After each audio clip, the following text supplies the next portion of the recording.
All right, Virginia Tech.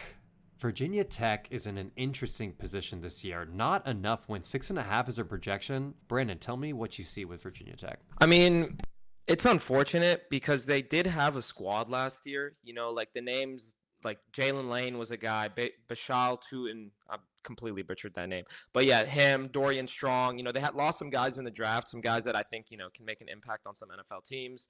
Hopefully Jalen Lane, makes some noise on my Washington Commanders. But and then in the portal, they also lost two key offensive linemen, and they lost two people that were key players on their secondary. So it is tough because, last year they went 0-5 in one score games. There was a lot of heartbreak for them. Kyron Drones came in with a lot of, praise and a lot of hype and a lot of expectations. The whole program did. They were a dark horse to potentially win the ACC. So it is tough. I believe Brent Pry is like 16-21 so far in his tenure as the coach over there. And the schedule doesn't help, they're week one. That's going to be a huge game. Luckily, they are hosting them. Shane Beamer's got to go into the house that his dad, Frank Beamer, built. So that's going to be a lot of fun to watch. I will say, though, that 6.5 line is, it is favorable for them if you're a betting man. Like I said, they did lose a lot, especially on the O-line, but they did replace that with some transfers right away. I don't know. It's just a lot of movement on that team overall, though. It does worry me. The execution wasn't there for them, I think. And I think that, that's going to be a theme that we continue to see. They got 3 new transfers in the running back room, so we'll see who's going to be the main guy going forward. With all that being said, I do have to go with the under. Yeah, honestly, I love Brent Pry. As we all know, he was a defensive coordinator for Penn State for a number of years.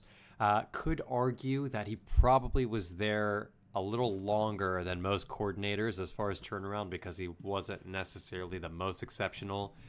His most notable game defensively was, I'm pretty sure, against Ohio State when they hosted Ohio State back in 2016 with that crazy upset. So he has the potential.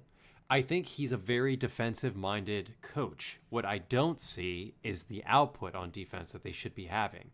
A lot of these defensive coordinators who end up becoming head coaches, like their defenses show out 56 in rush defense, 56 in pass defense. You're kind of in the middle of the pack there. And then your O-line lost 2 very talented players, and you were already not great in sacks allowed. I don't know. I don't know if Virginia Tech can be able to push through that 7-win mark with the amount of turnaround that they had. I like Brent Pry a lot. This is his 4th year. You said 16-21.